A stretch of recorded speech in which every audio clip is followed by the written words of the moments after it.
নমস্কার, আমি বৈশাখী। আশা করি সকলে তোমরা খুব ভালো আছো এবং সুস্থ আছো।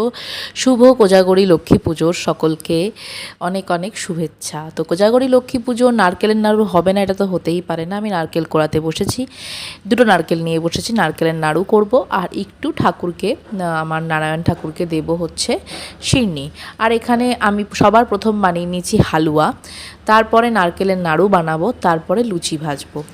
নারকেলের নাড়ুটা যেহেতু আমাকে চিনি দিয়ে করতে হবে, তাই জন্য আমার হেল্প চাই, কারণ আমি গুড় দিয়ে বানাতে পারি, চিনি দিয়ে অতটা পারি না। আর চলো তোমাদের পুজোর যতটা আমি আয়োজন করেছি একটু দেখিয়ে নিচ্ছি। এই হচ্ছে গিয়ে মায়ের বরণ থালা বলতে পারো, তারপরে ফলের ঝুড়ি, ফল সব ধুয়ে রেখেছি, আর হচ্ছে ফুলের ঝুড়ি, আম সরা বা আম পাতা অনেক কষ্টে জোগাড় করেছি। যাই হোক, কারণ পুনেতে আম পাতা কিনতে পাওয়া যায় না, ধানের ছড়া কিনতে পাওয়া যায় না, তারপরে আরও অনেক কিছু আছে যেমন নৌকা, ওসব কিনতে পাওয়া যায় না।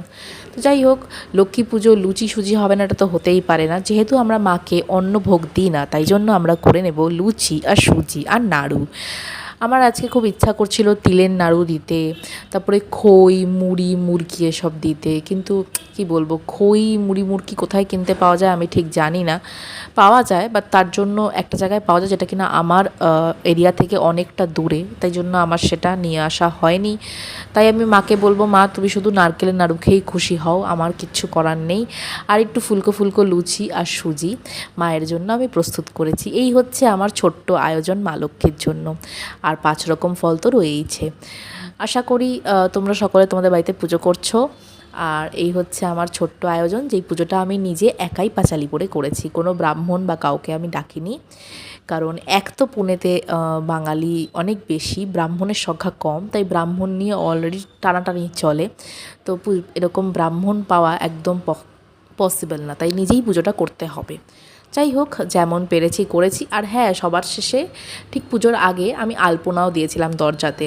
তো চালের গুঁড়ো দিয়ে দিয়েছিলাম, কারণ কি যেহেতু আমি ভাড়া বা রেন্টে থাকি, আমি ফেব্রিক দিয়ে দিলে অবশ্যই মালিক ভীষণ রেগে যাবে। তো চালের গুঁড়ো ভিজিয়ে ওটাকে একটু পেস্ট করে তারপরে এইটুকুই আলপনা আমি পেরেছি দিতে। Thank you.